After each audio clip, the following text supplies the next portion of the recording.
Oh, checking, making sure everything's on. Looks like we're good. Yes. Good morning. Good morning. Oh, this is my favorite time, right? Yes. So we're here now. It's sunrise, and I guess this will kind of like be our new time with the other stuff we got going. Yes. So it's a good thing. We're gonna. It says judge judgment in the morning, right?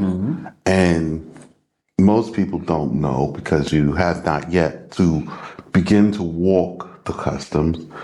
Is there is a sunrise prayer and a sunrise just time of meditation and judgment.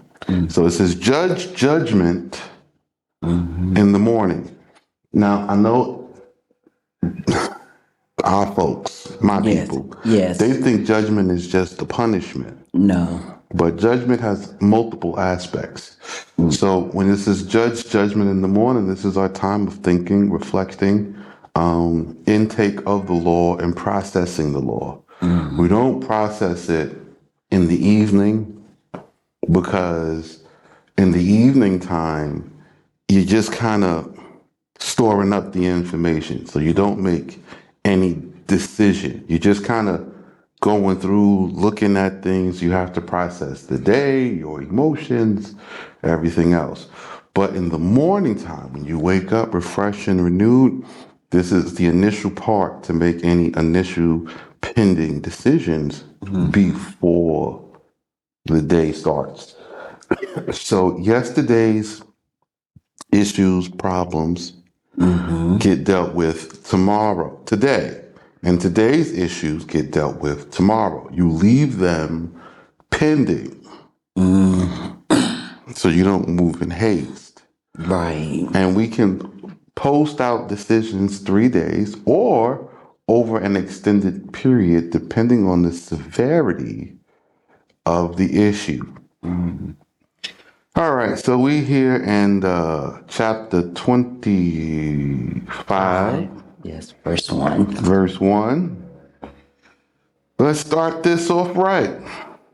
If there be a controversy between two men, then they shall come to the judges, and they shall judge them and give the decision, right? Or the outweighing of righteousness to the innocent and condemnation to the guilty. So, I opened up this morning talking about the time and when we judge judgment and we hear. Okay? So, there is a process for handing out judgments. Nobody will ever leave the court 100% innocent. I want you to understand this. Nobody leaves from the court 100% innocent. So everyone will be allocated some measure of innocence and some measure of guilt. Yes. This is the customary tradition. Now, the customary tradition is lined out by the law. So if two people have a controversy and they have to come to the court, believe me when I tell you, it has never failed that both of them will have some measure of guilt. And in our court, whatever you are guilty of, you have to make recompense for. You see? So whatever you're guilty of, you have to make recompense for. Right. All right? But as you can see now, the Most High has to tell us this because we don't do this. No, we don't. Going to the court or the jurisdictions of an outside authority to an outside nation's court is unlawful. It is idolatrous. What? Okay, outside of the court, there is an idol. There is a statue of a blind woman holding scales and a sword. This is the idol of bribery. This idol, in particular, whoever tends to put the most money on the scale wins, doesn't get cut by the sword of justice. Okay? And so this is the idol of bribery. This has nothing to do with justice. Our law mitigates justice, period. Rich, poor, it does not care. There is no financial measurement. We are actually judging you, your deeds, your words, and your actions. Right. And if the wicked, so the wicked, deserve stripes, the judge shall make him lie down, and they shall scourge him in his presence by his judgment, according to the measure of his guilt. Okay? So, yes, we do beat grown people around here. You could be a grown man, you will receive the judgment. If it's to be beat, it is to be beat. I know you were here during the lockdowns, Yeah. Yes. right? And over here, when they said it was lockdown, It was locked it was down. lockdown. If not, the police beat you in the street. Yep. They would hit you, beat you to go home. We take a cane, a stick, wow, it's lockdown. Go in the house. Okay? No arrest. We just beat you till you get home. Get in the house. Okay? Oh, let me make a correction.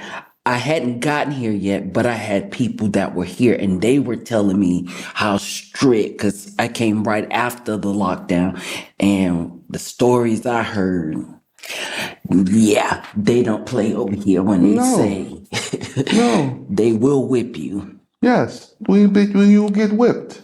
Yeah. And you're going to take it. And you're not going to fight back because that is an escalation. Yeah. And that can lead you, well, down the road.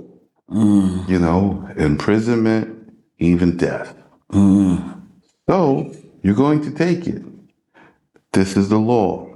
So if the wicked, this is a wicked man now, we said about men, deserve stripes, the judge shall make him lie down and he's going to take his beating. Okay? 40 stripes. So when he talks about being scourged, the limit is 40. May be laid upon him. But with one less shall he be beaten. So nobody is to ever receive the full 40. They cannot receive 40. They cannot be 41. So the full number shall not be completed, lest he should add to smite him beyond those 39. Exorbitantly, and he be in danger that thy brother may not be made despicable in thy sight. So this is, we cannot overreach the number. Okay? We cannot. It is called exorbitant. Mercy must be exercised. You'll see this again in the book of Leviticus. If you go back to when we read this, it says also 39. So this law is confounded in two different places. Not confounded. This law is founded in two different places. And you must know that we are counting. It will be 39. It can be less than 39. Okay? Why? It depends on the crime. Okay? 39 is the maximum. It can be less. Right? And in this case, with this judgment, this is saying the person came in, they committed a crime, and the penalty for the crime is for them to be scourged, they get 39. Okay? If there's a judgment and we have to take some safety precautions or something, it may not be 39. You may just get 1 or 2, 3, just to get you to where you're supposed to be doing, to recognize that the judgment is serious. And the seriousness of the judgment is what constitutes the range of the punishment. You know, we have to unprogram ourselves. Well, it's advisable. You can do what you want to do. But it is very advisable that we unprogram ourselves to this belief that we have that we can just do what we want and not deal with the punishment or the judgment of what we have done. It makes life a lot easier because in reading this, it affirms more and more. When you do what's right, when you do what is right by the written law, statutes, and precepts, you're innocent. And when you don't do what is right in regards of the laws, customs, precepts, you're guilty. That does not change. Nothing can eliminate those two ways. It is what it is. And when you allow yourself to begin to change your way of thinking, of aligning yourself in the way it should be done, it makes it easier, you know? I'm learning that more and more every day as we go through the law. It's best to just do what is instructed to do, and you're good. Right. It's You when you can, don't. if you're trying to figure it out, the only thing you're trying to figure out is how to do something wrong. Yeah. If you're trying to figure it out, that's just the fact, Yeah. right? Nobody has ever thought of any way to keep the law. They thought of ways to not keep it because they're thinking of ways to make themselves successful in their own way. All right. That being said, it doesn't work that way. So you have to look at the way of righteousness as being a straight line, right? A very long straight line, and the path is straight and narrow. Everyone is in their place. Everyone is in their order. The number that's appointed to them is their number. So if I'm number 5,786, I'm happy Right. in line at being number 5,786. If your number is 114,012, you got to be happy being 114,012. It's just where the Most High put you in line. Be happy with where He put you. Because if He wants you to move up in the line, He will move you. And the people who He wants you to move ahead of, we have no say. There is no competition. Yeah. Okay, case in point. All right, let me show you guys. You guys like to read all of these prophecies, right?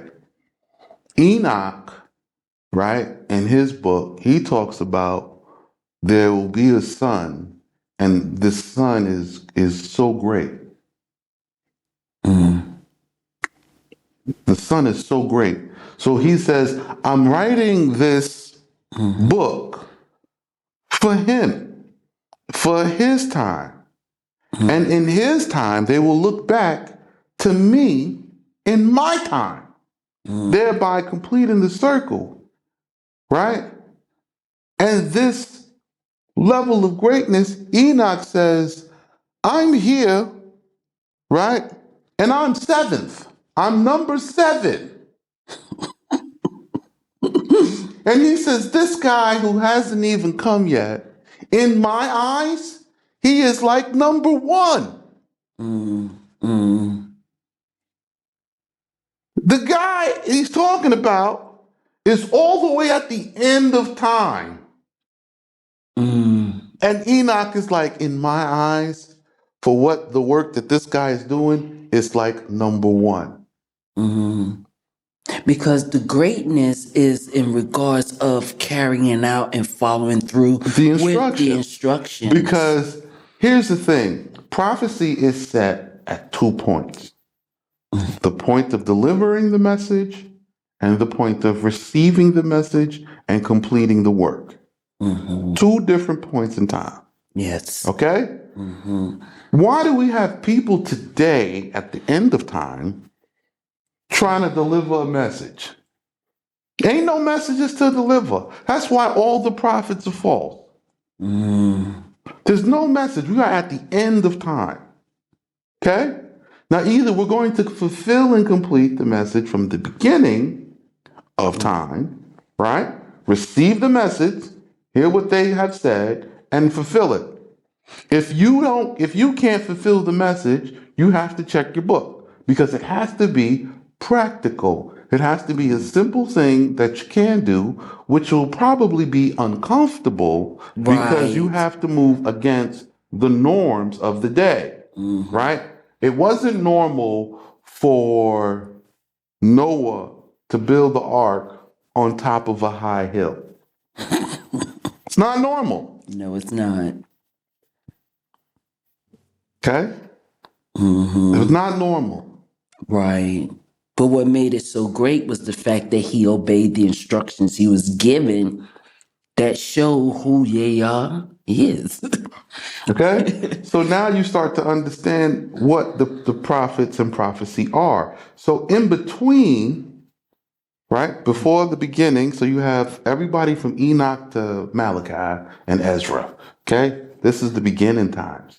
After this, there's a gap, and now you have here's us all the way at the end now.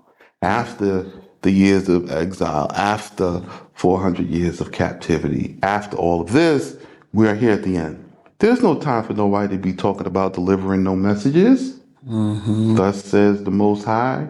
No, you have to repeat what this says to do it in this time. So in this time, they were praying for the people at the end.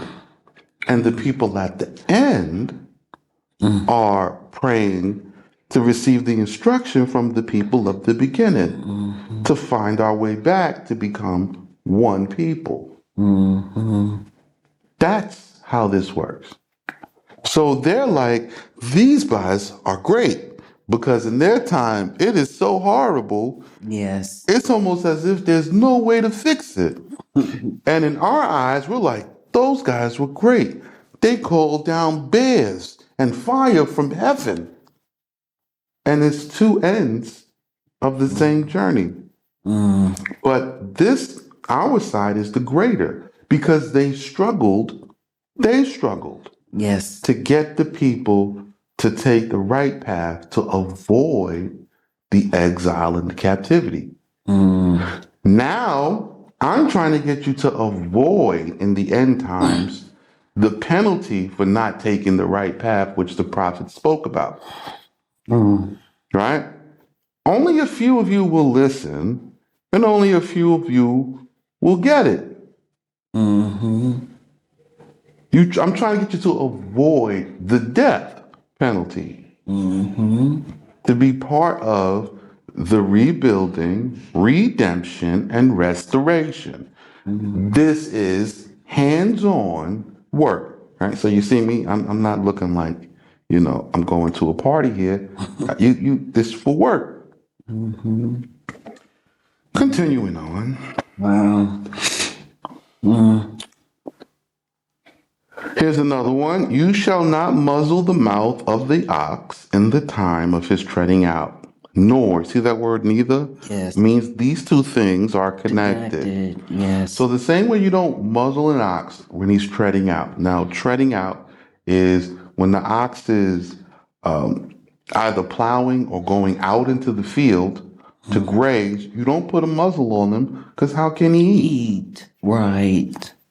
And if he's plowing, if something is uncomfortable or something, he needs to be able to vocalize so that you can address his issues. Neither the wife of the deceased brother who would be mated with one smitten with an ulcer and who is poorly related shalt thou tie up with him. So what is this law?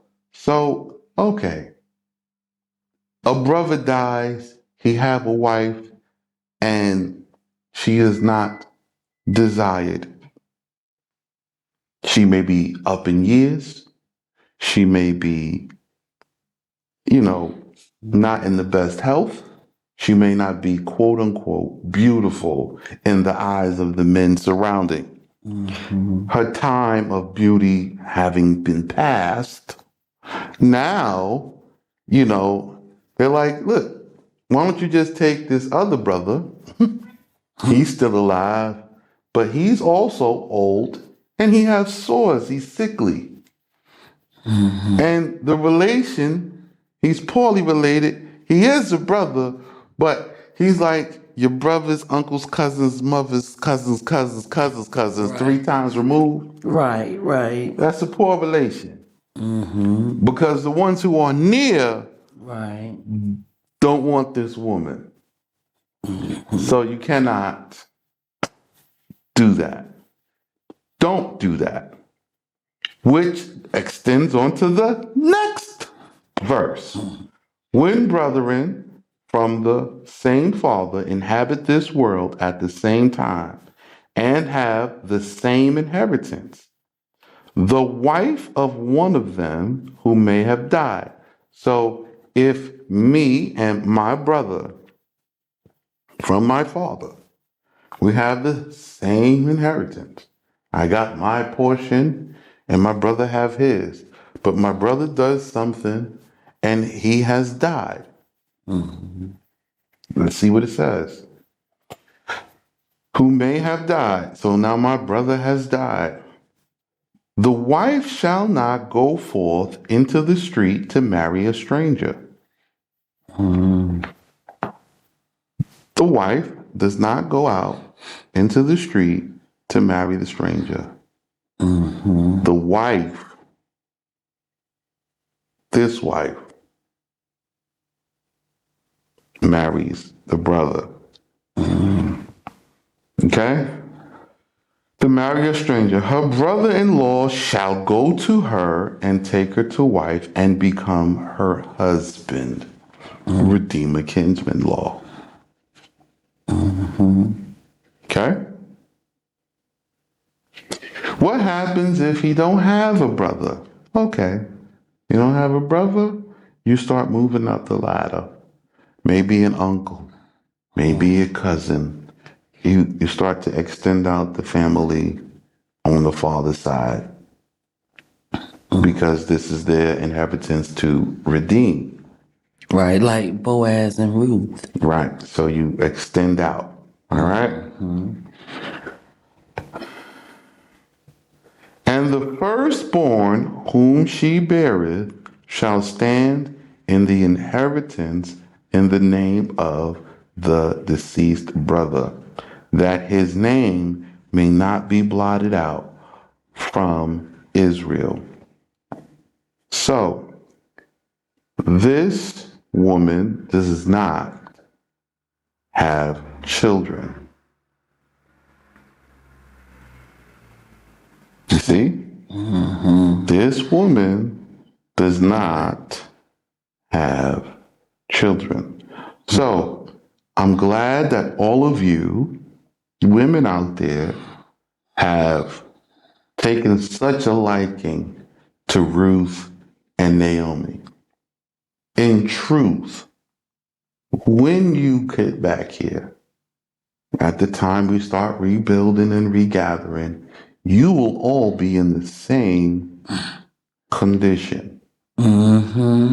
Husbands and sons You'll be gone. dead. See, they didn't think about that part. Your husbands and your sons will be dead. Why? Because the woman who have a son don't have a husband. What? She goes into the son's inheritance, she will not have a husband. Why? What? That's the law. You can't take this woman, she have a son, leave. But she's a widow. She's a widow. Right. She have a son. We have to train up and raise the son. It's better to be a mentor to the son than a husband to the wife. Solomon said that. That's a proverb. Mhm. So this is the law. She have a son. This son is the inheritance. This is her inheritance. It's right here. It's with the son. Mhm. Okay? I know you guys don't understand now, but you will. Yeah, because back in Leviticus in the law, it stated that when the brother marries the brother's wife, that it was lawful if she didn't have children. But if she had, you don't do Right. You that. don't do that. You don't do the Redeemer Kinsman Kinsman, law if there's when children. there's children involved. The woman remains with the family and the son remain with the family. Mm-hmm. All right? That's the law. We'll be right back.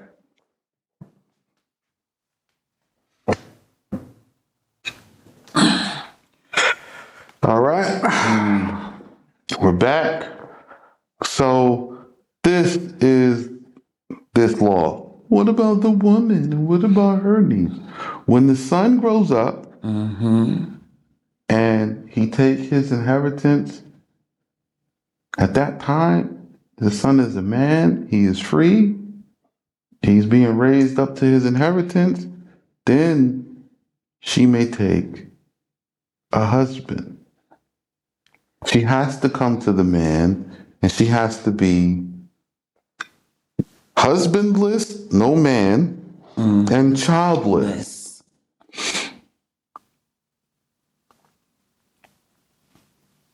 Childless. Hmm. We don't mistreat the widow, she have a provision. Yes. And we don't mistreat the orphan, he have a That's provision. Mm-hmm. Okay? Our job here is to simply raise the child up into his inheritance. The woman's main concern is the child coming into his inheritance. Inheritance. Right. So the priority when she have a child is the child in his inheritance. She have work, Mm-hmm. the child have school, have training, and it's coincided together. Mm-hmm. They have a place to stay, they have food. She's waiting for the child to grow up and to be able to get on the inheritance. That's it. Mm-hmm. She can stay with the child, or when the child is good and he's strong, then she can say, I want something else. That's what you read about in Isaiah 4. Okay? The purge. So there will be women coming with children at this time, and at that time, we will have to make a judgment for this time only Mm-hmm. and not for future generations. Right. Yes. You understand? I'm telling you what the law is. This law that you are learning will be implemented after the purge, once we start coming together and living together within the sanctuary. So there will be a judgment made at that time only, this time only. Now, I said this yesterday too. Yes. So that the Redeemer Kinsman law, for this time only, the Most High will allow this miracle that the women will be considered as virgins. This is the same thing that happened to Jochebed. Yes. So this Jochebed miracle is a sign that he did it then to Jochebed, but it's for a future generation for the daughters of Israel. They will be as they were virgins, as if As if. Yes. As if. they were virgins. Not that you were virgin. Virgin. We see the kids here. Yes, you're not a virgin. And you know what you did, but you are Right. never to speak about it or bring it up, to recall your past sins. You're not allowed. And nobody's allowed to bring it up against you. So, for this generation and this time only, There will be a regathering and a redemption of the women that come into the law one time only, but not for the next generation. Mm-hmm. And we must be clear to understand, ladies, that what took place with Naomi and Ruth was based upon a law. That was the foundation, was the law. You must have and accept this law the way that it is written and get out of this fantasy and of this imagination of just wanting the reward and the prize.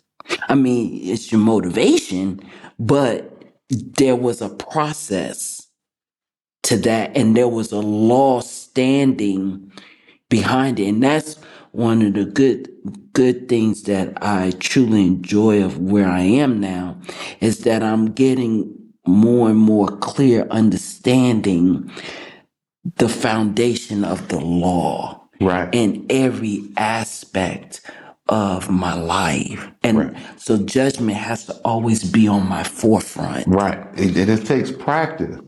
Like I talk about the law all day. You ask the sister, she'll tell you. Mm-hmm. I wake up, I go all day, I sleep with it. It's all day for me. It don't turn off. Mm-mm. I started this process 7 years ago. And I started off simply when it says when you lie down, when you're walking in the way. So I started talking to myself. That's where I started. Okay. I'm not saying you should start there, but by reason, because I didn't have a companion or somebody walking with me, I started the practice of talking to myself.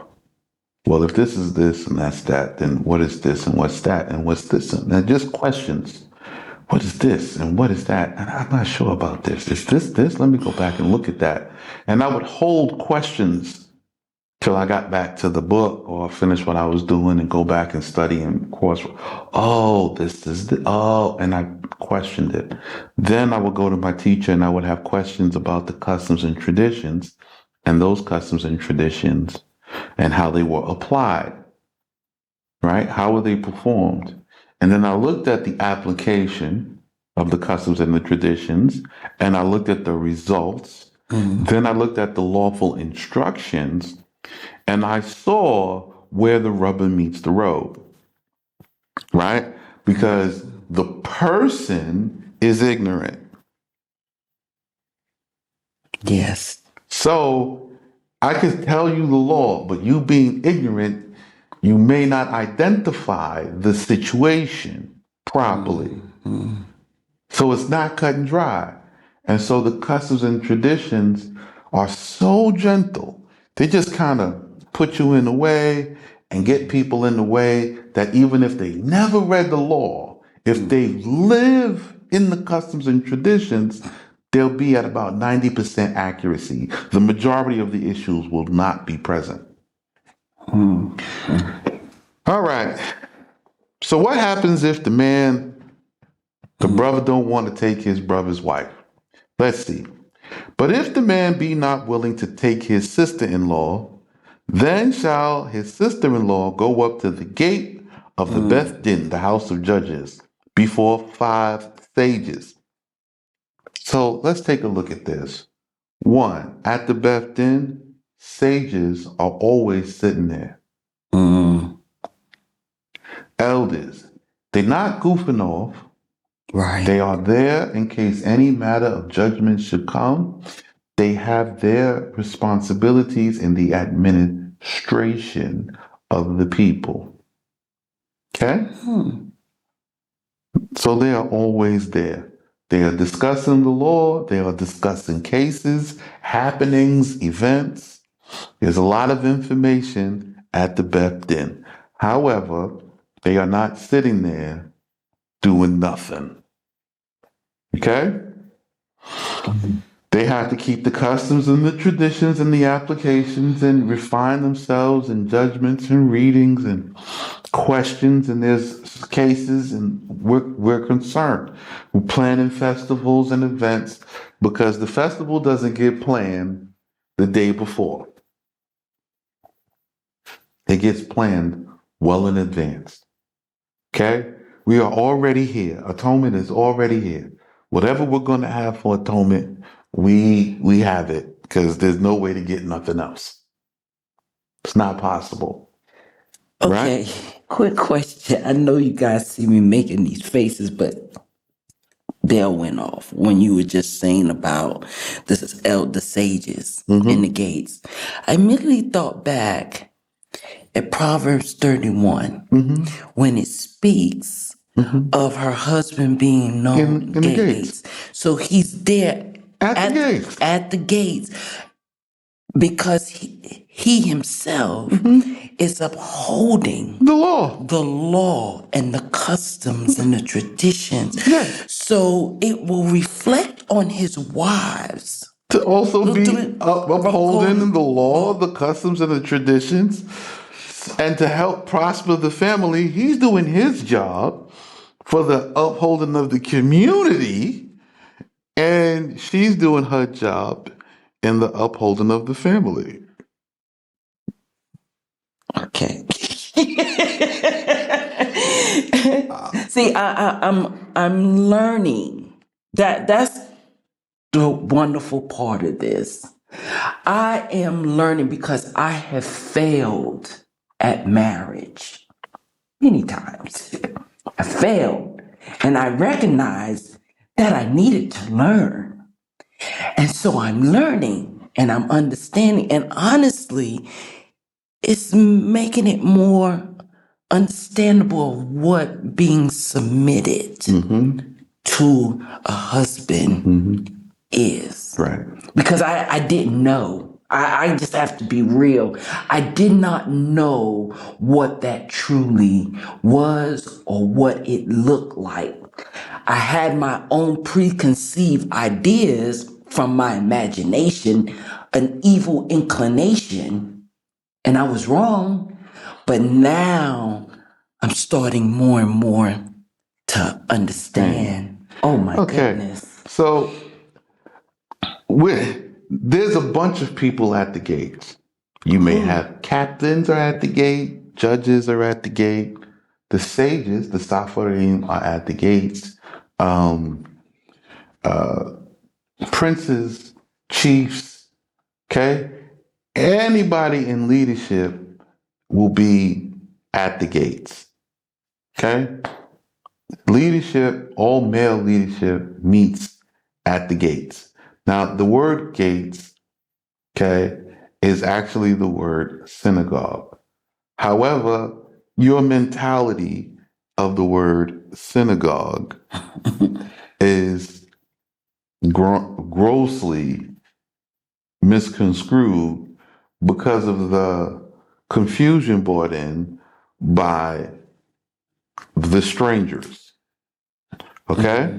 So when you're talking about the gates, at the entrance to the city is a central point where the leadership of the city meet every day to sit and discuss pertinent matters and to deal with pertinent issues and to practice law, judgment. Okay? So it's at the entrance of the city. Okay? It may not be like when I say prominent, it may not be someplace out front. It can be behind, it can be anywhere, it might be tucked away. The people in the city know where it is and what's going on, but it's not a place like you come in and there's a big sign out front and these are the gates. All right? So, you know. So if the man be not willing to take his sister-in-law, then shall his sister-in-law. So she's willing, he's not. Right. shall take them, go up to the gate before 5 sages, 3 of whom shall be judges. Judges. See, so judges is sages, sages is Yes. judges. It's all relational. Okay?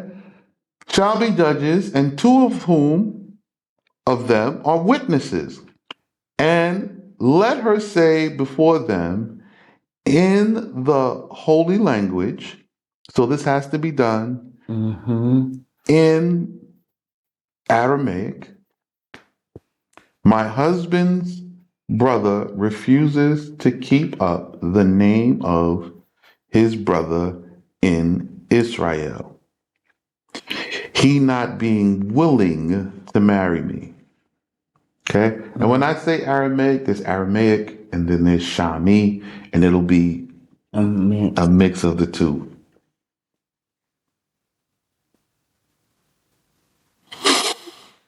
So this woman had made the choice and decision. She's going to marry the brother-in-law. But the brother refuses to keep up the name of his brother in Israel. So again, Redeemer Kinsman law, 7 women have to choose the brother. See? Did I make it up? No, you did not. I sounded crazy when I first said it, but now you're starting to think, oh, he was right. He's not so crazy. So 7 women have to do this thing at one time. So now you have to get 7 women, and they have to learn the law, be working, get into the community, show themselves faithful. So we're not talking about a week. We're not talking about a month. This take time. Yes, it does. This take time. So you're going to be without a man for a while. Yeah, not about getting your itch scratched. Nope. No. Nope. You'll be watching virgins get married. And this is your motivating factor to remain faithful and diligent over the law and the instructions. And not faithful and diligent over flirting and enticing the man. Right. Because 7 of you have to come at the same time. So y'all have to have y'all act together. Yeah. You have to be in order. And you have to sisterhood. And everyone will know because you'll be always working together. Right. Your teamwork will be so efficient that it'll be normal. Okay. Wow. And the elders of his city shall call him and speak with him with true counsel. Okay? And he may rise up in the house of justice, the Beit Din, okay? And say in the holy language, in the holy tongue, I am not willing to take her.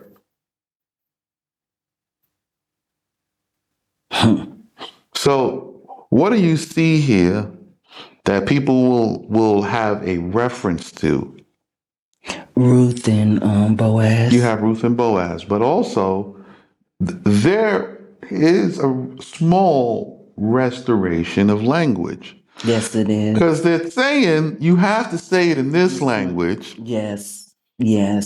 That means the common language when you come back is not the language. We all have English in common, this Chaldean language, but you don't know about Shami and Aramaic, which is the origin language. Okay? The Hebrew you see now is Yiddish, but it was also based on Aramaic. Yes. Right? The Shami language, which is an Arabic dialect, is also come from Aramaic. Okay?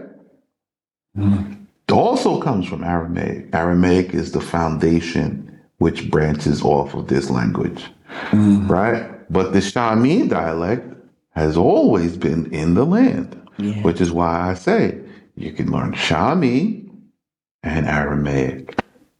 Okay? I am not willing to take her. Okay. So after he knows, listen, there is a custom and a law that you raise up a house to your brother's name with your sister-in-law. She came to us. She spoke with us. Are you willing to take her as a wife or no? You don't want? Okay. I'm not willing to take her. No problem. You said it. We're done. Then shall his sister-in-law come to him before the sages, and there shall be a shoe upon the foot of the brother-in-law, a, a heeled sandal. Okay, so one thing, we wear a lot of sandals here. All right? We wear a lot of sandals. Like I wear sandals maybe 3/4 of the year. All right? I got them. I'm getting my own sandal line. So there's actually two brands. You got the Moses brand and the Joshua brand. So, I'm coming out with the Moses 13s and the Joshua 11s.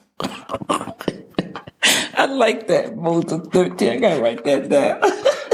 So my own sandal line. Moses 13. They leather too. Like they leather sandals. They're not expensive here at all. I might make some merch. You know what I'm saying? Put my little seal on it. The Moses and the Joshuas. The Joshuas is sporty. The Moses is more traditional, business casual. They don't lace all the way up though, like how some people like to do it in that style. I don't like that style. I like the one we have here. So, okay. A heel sandals whose latchets are tied, and the latchets at the opening of the sandal be fastened. He shall stamp on the ground with his foot, and the woman shall arise and untie the latchet.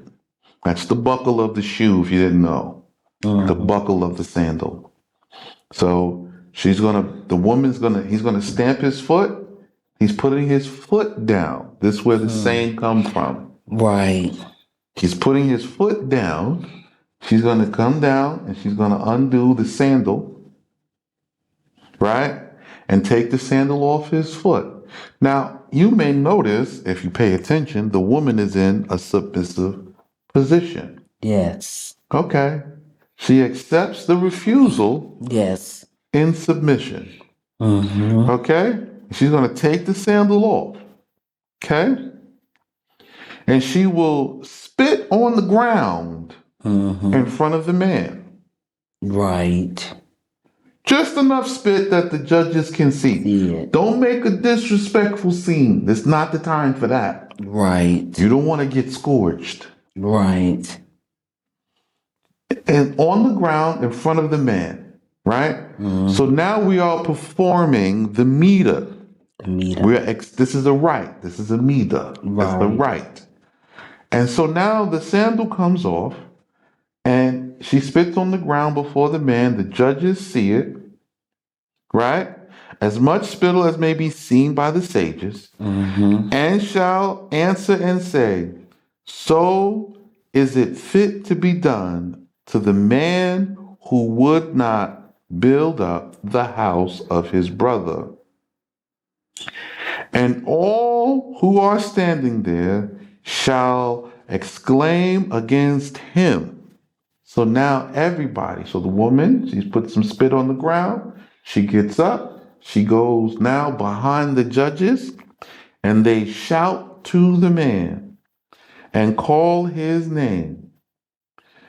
In Israel, the house of the unshod. So now this man is now known as Brother Shoe Loose. That's just his new name. In every language, it will translate into unshod, shoe loose. This Brother Shoe Loose. All because he refused. You refuse to redeem your brother's house? Now you are Brother Shoe Loose. Now, what does this mean? So let me explain it to you. He will continue upon his land and his portion for the rest of his days. However, his name will always be Brother Shoe Loose and it will be blotted out. And when he die, his house, his land, and everything will be redeemed by another. So his inheritance is gone. Gone. So his actual name no longer exists. No longer exists. He is the bit of the shoeless. House of the unshod. Unshod. Now you say, we've never seen this before.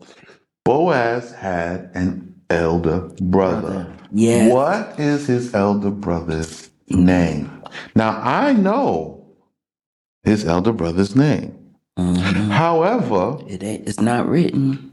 However, the most of you have forgotten. It has been blotted out intentionally. Right. Blotted out. Why do I know his name? Because I hold the manuscript That tells. of the governing records. All right? What verse are we at? Verse 11. Getting ready to go to 11. Verse 11. We just completed 10. Verse Okay, 10. 10. All right. We'll be back right after this. And we'll continue with verse 11.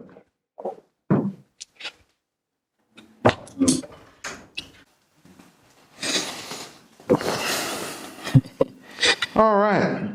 So we're back. Verse 11. While men are striving together. So this is a fight.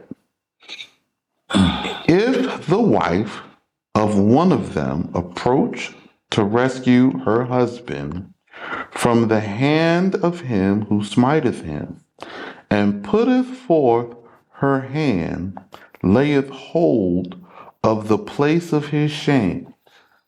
All right, so two men are fighting, and this man's woman is present, and now she want to rescue her husband, and she goes and she either accidentally or on purpose get her hand in the area of the place of this man's shame. Here's what will happen. You shall cut off her hand.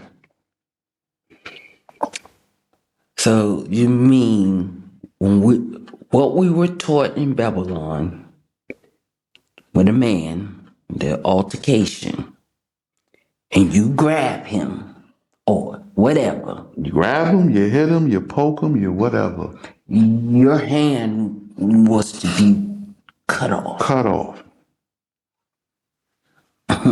Now this is a wife. This is a wife. My goodness. Okay. Wow. This is a wife. Okay? This is not Right. someone who doesn't have anybody, anyone betrothed. Okay? Anyone betrothed and married, because we only have two levels: betrothed, married, and unbetrothed, not married. That's it. Okay? Nobody's single because everybody have a family. There's no single. Okay? So you come from a family, you go to a family. Nobody is ever single. Nobody is independent. Okay? Your eye shall not pity. Now notice there's you here. Who's the you? The husband. The husband, again, this is an altercation. It's this. All right. Here. Hold the wife's hand on the chopping block. Here's the cleaver. That hand have to go. A woman is not to know another man in any way. Any shape, form, or fashion. You're not to lay your hand on a man's shame at all.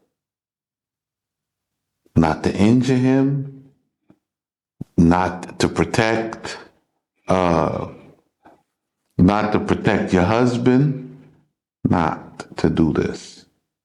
Okay? Well, what happens if it's a rape, Ak? Okay, but this not rape we talking about. Right.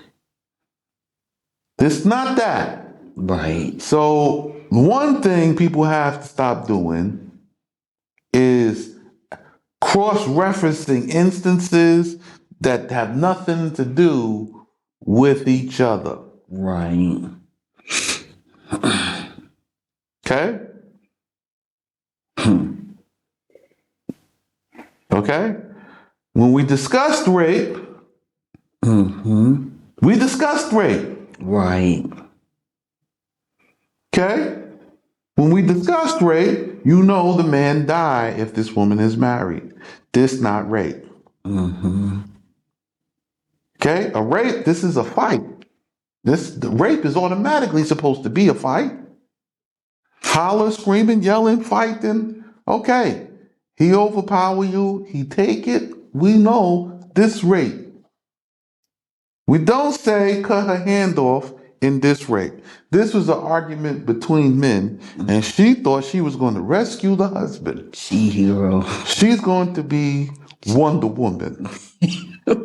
And now Wonder Woman has stepped up. I know how to solve this. I'll stop the fight at one blow. I hit him in the nuts. Or I'm protecting my husband from getting hit, and I touch this man in his private parts. No matter what, that hand is coming off. Your eye, as the husband, shall not pity. You shall not have in your bag weights that are deceitful. Great weights to buy with, and less weights to sell with. So, you know how the stock market works, right? It fluctuates. Okay? Buy low, sell high. This is the greater and lesser weights, right? So, that's what the Most High is talking about. In one aspect, he hates that. But also, we actually have weights. When you're buying something and you're making the exchange, you're buying in weights. Pound for pound, kilo for kilo. You're buying in weights. So if we're buying something and it's supposed to be, 5 kilos, when I'm buying, right, it's greater weight. So I'm giving less product. It's not 5 kilos, right? It says 5 kilos, but it really weighs 6 kilos. So it's greater. So I put the weight on there, and when I say it's 5 kilos, this guy's getting less product.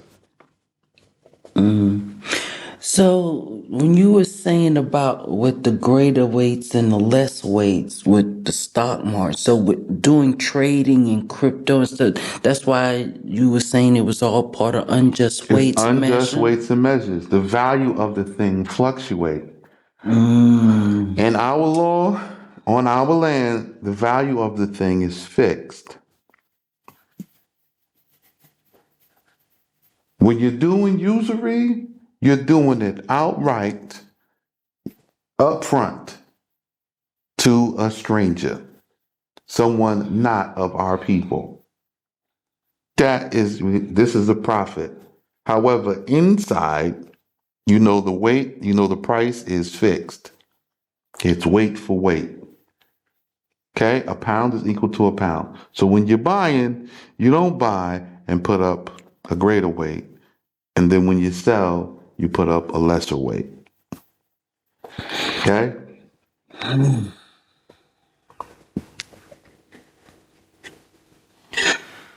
Nor shall you have in your houses measures that receive great measures to buy with and less measures to sell with.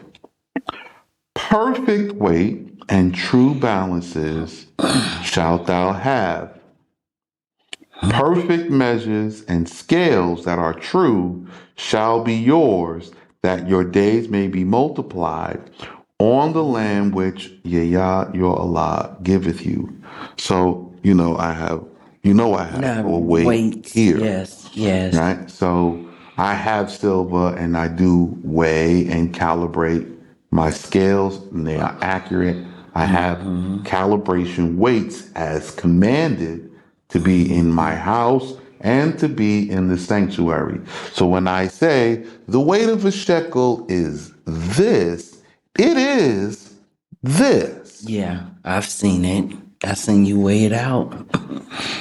Okay? Whosoever committeth these fraud, every one who acteth falsely in trade. See that? Business in trade Yeah. is an abomination before Yah. So, if you are profiting off of your brothers and sisters, the Most High don't want you, you're an abomination. This see why I don't have nobody on my YouTube account? This why. Every time the Most High talk, he throwing boulders at these people. Yep. And I agree with him. So they hate me too. All right? It is what it is. Keep in mind what the house of Amalek did unto you in the way on your coming out of Mitzrayim, how they overtook you in the way and slew every one of those among you who were thinking to go aside from my word. Thinking. Thinking to go aside. Thinking. Right. They were thinking, meditating, planning, waiting for the right opportunity.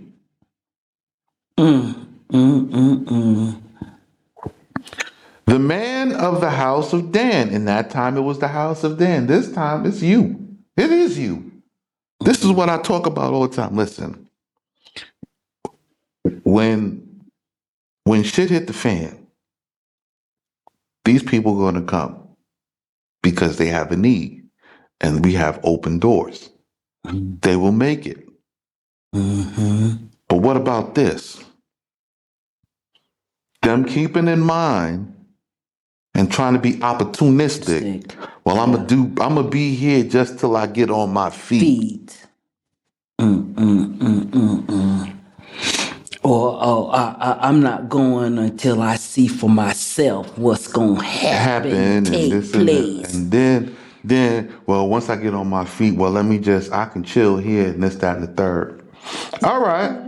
And the clouds overcast them, and they of the house of Amalek took them and mutilated them, and they were cast up but you, O house of Israel, were faint and weary from the great servitude of the west, Mitzrayim, and the terrors of the ways of the sea through the midst of which you had passed. Nor were the house of Amalek afraid before Yah. So now listen carefully. You are faint, weak from the servitude of the West. That's exactly the same condition we are now. Yes. You are not prepared for battle. The second thing, right? And the terrors of the waves of the sea, through the midst of which you had passed. So you had to pass through the Red Sea. There was 12 streams, and you're trying to journey, you're carrying stuff. You are not armed for war. So in your travelings and coming out, you're not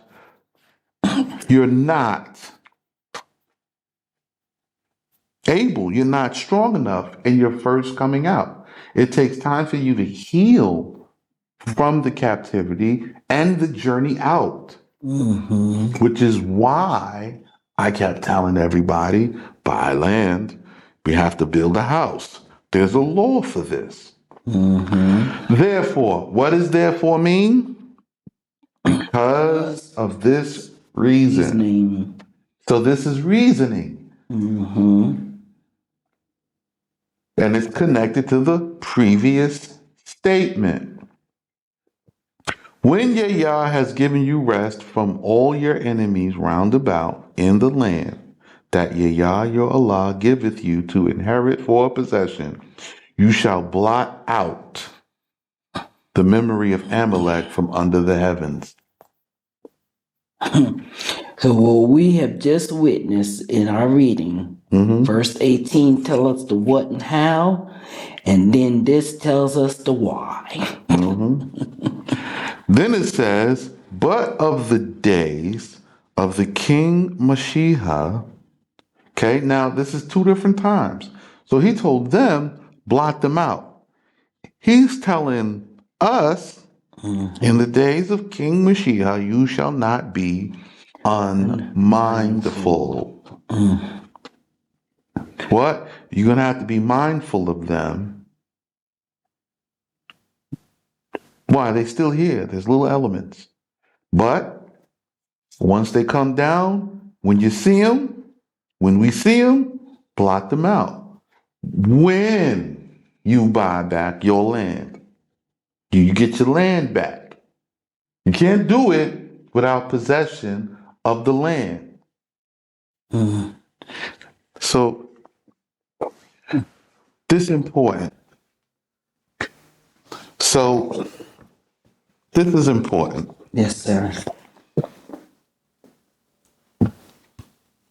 It has nothing to do with the foreign government, foreign nations, and foreign people. It begins with possessing land, organizing yourself, how you conduct yourself as a person, how you conduct your family, your children, how you construct your family, your children. It begins with a law that gives you a right of land possession. No land, nothing. You are all without land that you control, and I mean with sovereignty. And when I say sovereignty, I don't mean sovereignty issued by another governing power and they still have laws to take your land from you. I'm talking about you buy the land, that's it. It's a private matter. You own it. There's no taxes. It's just yours. And you can begin to reconstruct your nation. Okay?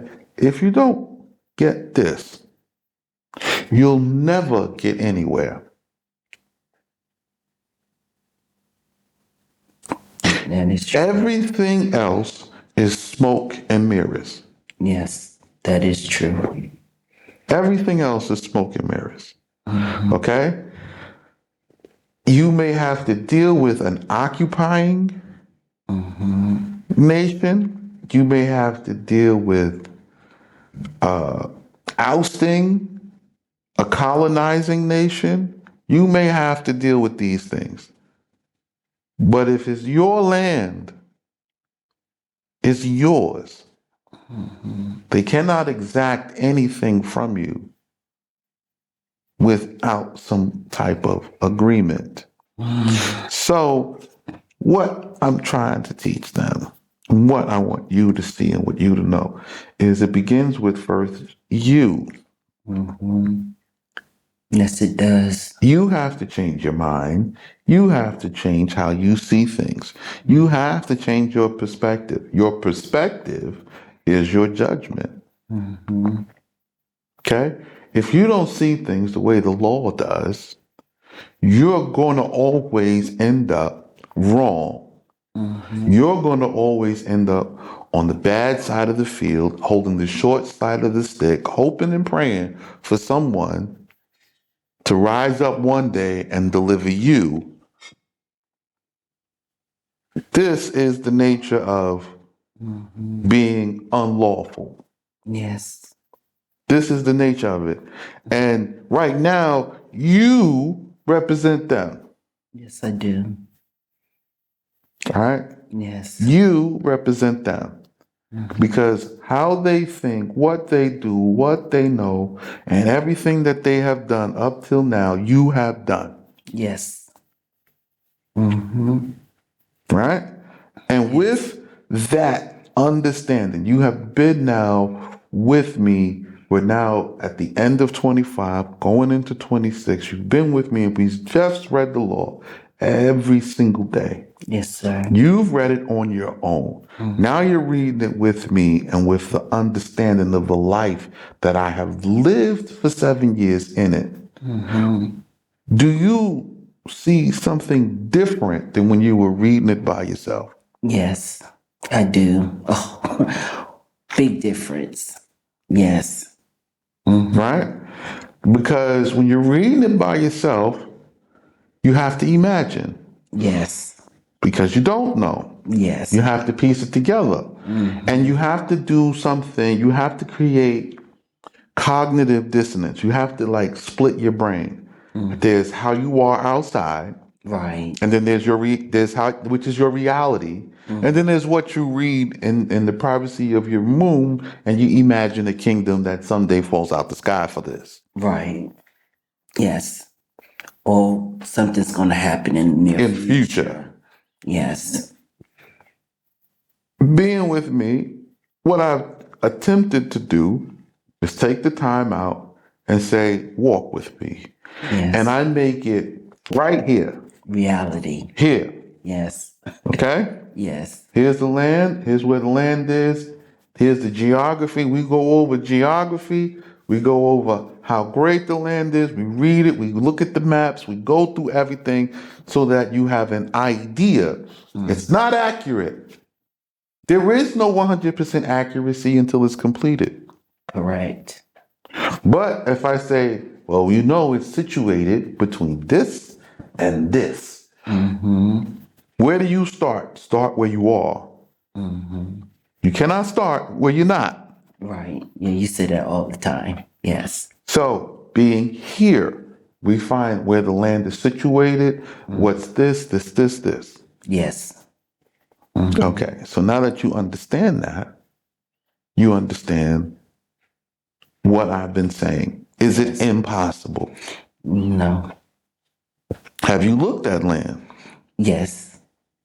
Okay. With you? With me. Okay, good. You've looked at it, Yes. right? Is it impossible to obtain? No, it's not. Is it impossible to build? No, it's not. Is it impossible to develop? No, it's not. It's not impossible. It can and shall Be done. Yes. Because it's a small step, is it not? Yes, it is. Is it a great big thing that impossible? No, it's just one step. So the law is not in heaven, huh? No, it's not. It's right here. It's right here. It's right here. Yeah? Yeah, before our faces. Every day. Every day. Every day. You don't need nobody to intercede on your behalf in heaven? No, I don't. It's real, is it It's not? very real. So you get the rewards or the punishment for your actions. Oh, most definitely. Your thoughts and your decisions. Yes, sir, you do. Yes, I do. I want to be sure that I'm being clear. You are very clear. Right? So anything I've said to you before I came out, have I lied? Not once. You've watched me every day. Yes, I have. The things I said I have I done them? Yes, you have. As well as the things that you said that will be has come to pass. Not from your own heart, but what you have showed me written by the prophets. I have seen it day, month, everything. Time after time. Time after time, it has not failed yet. Right. So when I showed you about the calendar and I showed you how the months and how you have to make an adjustment and how there's a watch. Yes. You observed it. Yes. Yes, sir. Even when you was in the States, when you told me about going out watching the moon, and that's what I did, and it was accurate. So if you were to judge me making the end sign and all the other works that I've done that's supposed to be according to this text, have I done them? Yes, you have. Even with showing your bloodline and your birthright, the paperwork, which you didn't have to, but you did.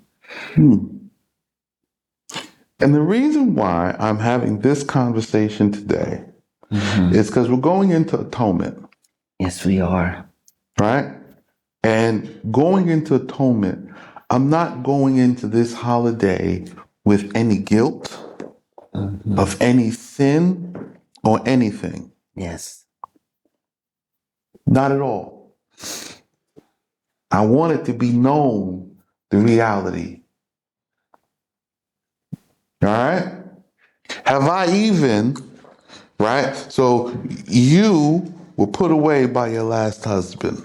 Yes. Have I approached you or been? None. Actually, he didn't just put me away. He gave me a bill of divorcement. Yeah, they put you away and gave a bill of divorcement. Have I been inappropriate with you? Not once. Not once. Not once. We've been here for months. Correct. And in all honesty, it was I who suggested me coming to be in the house with you and Shaker so that I may learn. So good, we support each other. So when I talk about the one pocket system, do we live by it in the house? Yes, we do. Yes, we do. And it has been prosperous. It prospers. Doing so. It prospers, does it not? Yes. I have not lacked. You don't lack. You have what you want. You have what you need. Yes. There's always food. It's bountiful. It's plentiful. Yes. And we are always growing. You can see we're going to make the mark, make the destination. Yes. So when it comes to the law of how you treat the widow and the orphan, I've given you your right. Yes, you have. And been teaching me my rights. And teaching you your rights. Yes. Not withholding anything. No, not at all. That's good. Yes. Because I have to go into this festival with clean hands. Yes. It cannot be that I'm coming into this festival and my hands have blood on them. Right? Am I harboring in secret No. some strange woman? No, you're not. That's unfit. No, you're not. No, that's not your style. No, I'm not harboring a strange woman. No. Right? Have I taken any woman by fornication? No. No. You with me pretty much every day, all day. Yes. You know what I'm doing. Yes. Am I not studying the law? Am I not walking it every day? Every day. When you wake up and when you lay down. And we've been living together for how many months? Since December. Oh. since December. It's March. Mm-hmm. And I actually moved out here in November. At that time, you had the No, apartment. you moved here in October. I moved here in October. Yes. And you had the apartment upstairs. Yes, sir. I graduated from the dungeon. Yes. So when the Lord says it's unfit for us to debase ourselves by fornication, I have not done so. Not at all. Good. So when the Lord says I'm supposed to render and give a person their rights, I've given you yours. Yes, you have. When the Lord states that I'm supposed to be kind to the widow and to the orphan and to take care about all that is around about me, I've done so. Yes, you have. Have I made preparations for the future, for the development of the sanctuary with seeds and with anything? Yes, you have. And you continue to do so. You haven't stopped. That's been your drive and motivation since you was in the States. Okay. So from what you have witnessed, I have been upright. Yes, you have. I have been truthful. Yes, you have. I have not deceived you. Not once. You've answered every question that I have asked you. You have answered it accordingly. So if I have been completely honest and I have done what is required of me as one who claims to be of the house of David, I have the claim. Not what I want, but this is what it is. Right. Right? So I'm telling you now that I now claim it as as accepting from the evidence given unto me. Mm-hmm. Have I fulfilled my requirement? Yes, you're continuously fulfilling your requirements, one step, one step. Because I know your ultimate requirement of goal is to have the land And to rebuild. and rebuild. We're on our way of doing it. Okay. So I have been honest, everything I've done, everything I want to do, everything that's moving forward, all the preparations and everything else. So why have you see these people? Yes, sir. Why have they not accepted the truth? Because they're really not ready for it. And that's the truth. You have been wrong. You have been wicked, not me. You have corrupted your ways. You have not been upright and upstanding to walk in the law. You have mingled the law and mingled the truth. You have gone out and sought strange women. You have committed fornication. You have given false testimony. You have done all the things. You have denied the right of the widow, the orphan. You have failed to build back your cities and buy your land. We are going into atonement and you are guilty. Even now, some of you are trying to get ready and trying to observe the wrong festival in the wrong time on the wrong day, thereby making an abominable day a festival day. You. So now I'm clear. I'm going into this atonement and I'm telling you, you're guilty. You're wrong. You're hoping in a Messiah that doesn't exist because the King Messiah has one job to do: buy back the land, reconstruct the nation, and regather those who are willing of their own free will. From the understanding of the law. That is what he's supposed to do. He's supposed to help save his nation come out of captivity with the word, the instruction, right? Yes, sir. With the instruction, not with hopes, not with dreams, not with anything else. Every man must work to redeem themselves. That's the truth. So you're guilty. And we haven't even finished Deuteronomy 34 yet.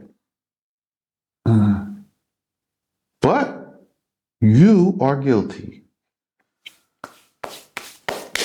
That's it for this chapter. Today, we'll be back with another chapter today because we're going to finish all of this matter of the law when we return.